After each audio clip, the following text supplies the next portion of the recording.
Welcome back to the broadcast. We go on to our top story now, and Jonathan Moi, eldest son of President that is Daniel Toroitich arap Moi, has died. In a statement issued by his brother Gideon Moi, he has been described as an amiable and down-to-earth and industrious man. Leaders led by head of state have also condoled with the family. Jonathan will be remembered for his daring exploits in the racing tracks. Jonathan Toroitich Moi, popularly known as JT, who is the eldest son to former President Daniel Toroitich arap Moi, has died. Jonathan succumbed to cancer on Friday night in Nakuru. In a statement to Newsroom, his brother Senator Gideon Moi described him as an amiable, social, down-to-earth and an industrious man. His statement, and I quote, "We are distraughted as a family and we ask for your prayers and seek your understanding and indulgence to allow us mourn privately," end of quote. Jonathan will be remembered as a well-known rally driver, a sport he engaged in the 80s and 90s.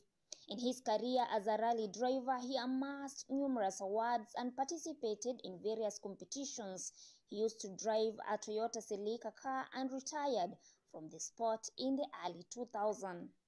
Leaders led by President Uhuru Kenyatta have mourned the death of Jonathan, saying he knew him as a humble, kind, generous and courageous person.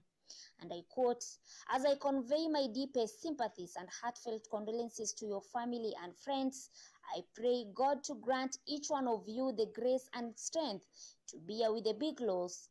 Jonathan was a humble, kind, generous and courageous person. JT's word was always his bond. He was dependable," end of quote.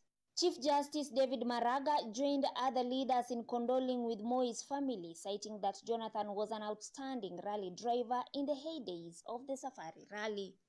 Mourning the deceased, Bungoma Senator Moses Wetangula has described the late Jonathan Moi as a generous, humble and friendly person. And I quote, "I have learned with deep shock the passing on of Jonathan Toroitich Moi. Condolences to Mzee Moi, Senator Gideon and the Moi family. JT will be remembered for his generosity, humility and friendly disposition to all. May his soul rest in eternal peace," end of quote. Former Kiambu Governor William Kabogo and Makueni Senator Mutula Jr. sent their condolences messages via their Twitter pages, mourning the deceased as a great man.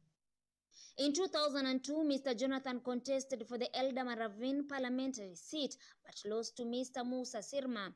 After the loss, he opted to stay out of politics until his death. He has been among those who have been advising his brother Gideon Moi on matters politics. Jonathan has died at the age of 62 years.